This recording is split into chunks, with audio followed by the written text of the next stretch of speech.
Salut, c'est Rastaquaire. Bienvenue dans mon nouveau tutoriel où je vais vous présenter le nouveau filtre qui est présent sur excusez-moi, Photoshop CS6, le point de fuite.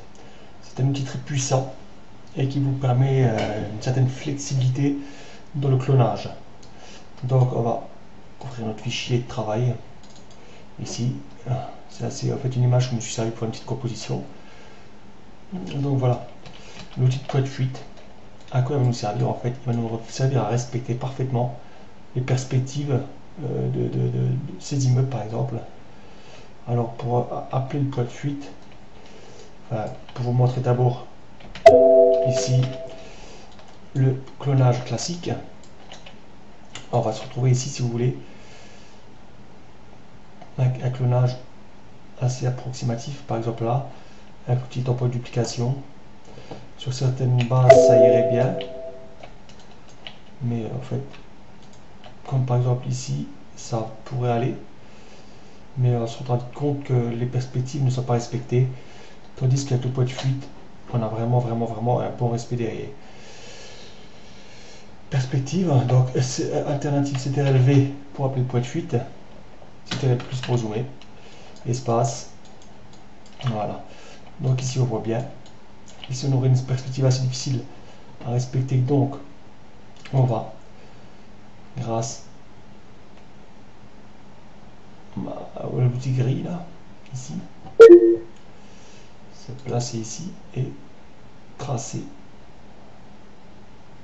Voilà, on va vraiment bien faire gaffe, faire attention plutôt à bien respecter la perspective, c'est-à-dire pour la voyez ici, il ne faut pas venir comme ça ni comme ça.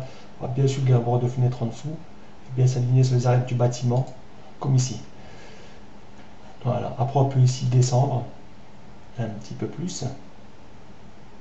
Mais la perspective est vraiment bien respectée. Donc en duplication, alternative clic pour sélectionner une partie à cloner. Voilà, ici par exemple, et vous voyez, ça va être vraiment très rapide. Ici, on va essayer de faire quelque chose de cohérent. On va zoomer un peu s'il faut, c'est plus.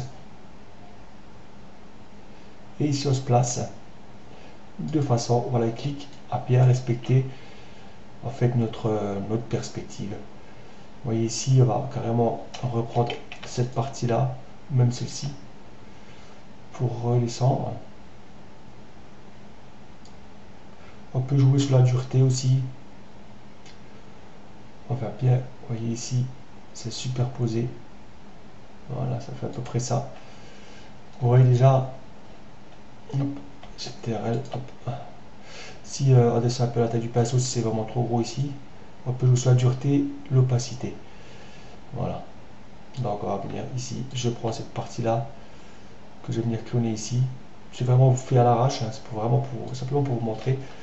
Quand on dézoome, on se retrouve vraiment avec le bâtiment complet. Vous voyez. On peut continuer ici hein, pour aller vraiment jusqu'à la fin. Voilà. Après, bon, à soi de voir, on peut continuer ici, par exemple. On n'est vraiment pas obligé à 100% de suivre parfaitement. Bon, après plus précis c'est mieux, c'est certain. Voilà. Et on revient prendre ici pour rapporter ici. On continue. Non, on continue pas. On va peut-être, attendez voir, on va essayer de chercher de la dureté du pinceau. L'opacité peut-être un petit peu. La dureté, on va laisser comme elle est. L'opacité à 45. Vous voyez, on se retrouve avec quelque chose d'un petit peu mieux. On augmente la taille.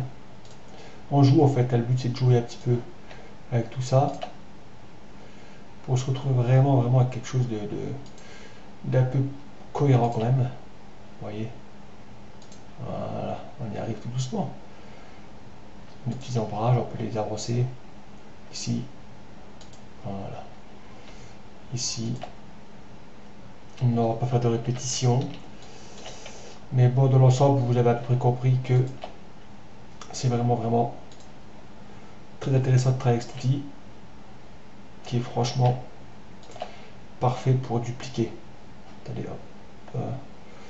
on remonte l'opacité, je vais vraiment, parce que là je suis un peu parti de travers. On voit que les fenêtres sont plus du tout alignées ici. Donc on va vraiment rectifier le tir. Voilà, on vient ici, on reprend. On remonte. Voilà, c'est un petit peu mieux. Je prends celui-là du bas pour les mettre en haut. Celui-là de côté pour les mettre à côté. Voilà, après on joue comme on veut. Hein. On fait un petit peu ce qu'on veut avec ça, voilà, c'est un petit peu mieux. Vous voyez que le point de fuite, c'est vraiment l'outil couteau suisse, on va dire. Le couteau suisse de la duplication. Regardez ici par exemple, on peut vraiment, attendez, j'avais partie de l'image. Là, ici, vous voyez. Même là, tiens, on va faire ça. On va prendre notre grille. On la déplace. Ici. On va refaire respecter un peu, en appuyant sur CTRL, la perspective. Pas chaud pour les coins, bien sûr. On va ramener notre grille à une perspective adaptée au bâtiment là. Voilà. Ici aussi. Voilà. Même opération, on remonte ici un peu. Tour pour duplication, alternative. Clic gauche pour aller chercher une partie qui nous intéresse. On va augmenter le diamètre du pinceau. Voilà. On zoome s'il faut. Ça zoomer c'est normal, des fois vaut mieux parce que on a plus de précision dans ce qu'on fait. Voilà, vous voyez, c'est vraiment magique.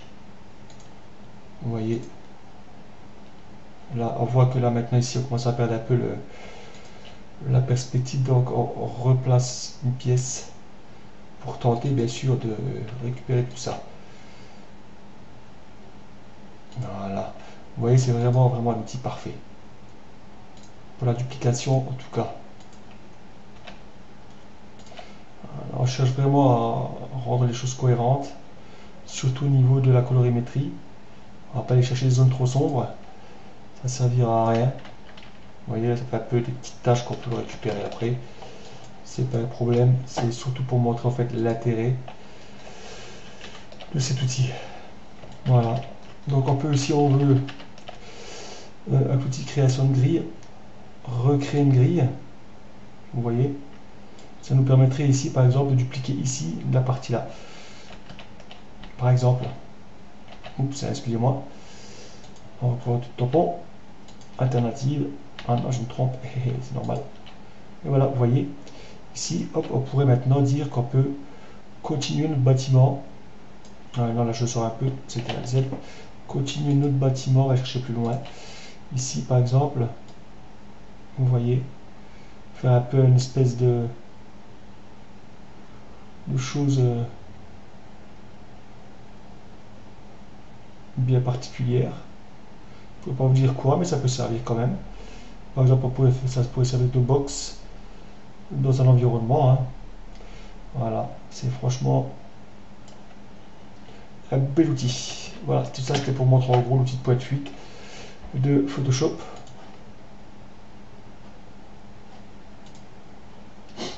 Voilà, la modification est ici.